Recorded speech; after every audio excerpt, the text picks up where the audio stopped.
my friends, let's start with the most interesting news. The journalist of Channel 24, Oleksiy Pichiy, has fled abroad. He didn't return to Ukraine after the completion of the European Council summit on December 14-15 in Brussels, for which he had accreditation. Pichiy himself commented on his decision only a week later, calling it a difficult one. He justified his decision to stay in Europe by claiming that Ukraine lacks horizontal communication with Western society. The journalist said he reached this conclusion after the summit, having conversation with politicians and foreign colleagues. Pichiy shared this information on his Facebook page a week after the summit. The post soon became unavailable, but screenshots of it were preserved. Pichiy wrote that he made a difficult decision for himself. I am aware that public condemnation awaits me in Ukraine. However, as a Ukrainian journalist, I will continue the informational struggle for Ukraine, working with Western media. Projects to promote the Ukrainian agenda in Western society. Despite the condemnation, pressure and persecution, I will not stop doing what I know and what can bring our victory a little closer. Friends, what do you think about this? Be sure to share your thoughts in the comments. Also, the Pentagon stated that an Iranian drone attacked an oil tanker near India. The attack caused no casualties, and the brief fire on the tanker was successfully extinguished. The incident occurred just 200 nautical miles off the coast of India. Now, let's move on to the front overview, starting immediately with the Kherson direction. There is a significant amount of shelling in Kherson, and the situation is challenging in the village of Krynky. The Russians are throwing all their forces into the offensive actions without stopping, complicating the overall situation. Our soldiers need to constantly supply ammunition across the river, which becomes challenging when the intensity of the fighting is high. However, as of today, the Ukrainian Armed Forces continue to hold the bridgehead on the left bank and successfully destroy Russian formations, as confirmed by their latest reports. According to the situation in the evening of December 23, 23 in the area of Krynky. The first thing to note is that today our aviation in the area of the village of Krynky did not work at all. There was not a single strike by FABs with UMPK. In principle, this is understandable after yesterday's tragedy. The lives of the Su-34 pilots, as well as the cost of the aircraft itself, are several times more expensive for the state than the lives of all the assault groups. As a result of the lack of air support, unit commanders again began to use armored fighting vehicles for assaults, which had not been the case for 3 days. Now, according to reports, at least one BMP-3, which was advancing from the direction of the village of Kherson, was hit by an FPV drone. There are also losses, which we will not announce, and among the L/S. Basically, the entire LBS has not changed, but the enemy has become more active. As evident, there is again a disabled equipment indicating that the offensives are successful for the Ukrainian Armed Forces. The Ukrainian side also reports why aircraft are now being successfully shot down in the Kherson direction. By transferring the Patriot system between Mykolaiv and Kherson, we are covering new spaces for further work. But we are waiting for the F-16. And there are reports of another set of problems for the Russians with their equipment. Let's go back to the issues of our counter-battery fighting. In addition to the North Korean shells and mines, there are several others.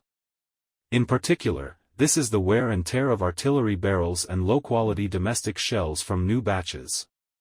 It is clear that with the beginning of the NWO, the intensity of live firing increased tenfold, which could not but affect the wear of the barrels, which, we recall, almost all come from the USSR. After 22 months of intense fighting, the resource of almost all Soviet barrels has either already been exhausted or is coming to an end. To operate them further is dangerous for the artillery installations themselves, and more than one case of barrel explosions and the death of artillerymen has already been recorded. As seen gradually, there are increasing successes for Ukraine. In the Zaporizhzhia direction, Russians continue assaults in the Robotyne area. At the same time, attacks near Verbove have temporarily ceased. Shelling along the front line persists, but there have been no changes within the day. In the Vuhledar direction, the situation has been successfully stabilized. Ukrainian Armed Forces repelled all attacks in the Staromaiorske area, causing significant damage to Russian groupings, forcing them to retreat to previous positions.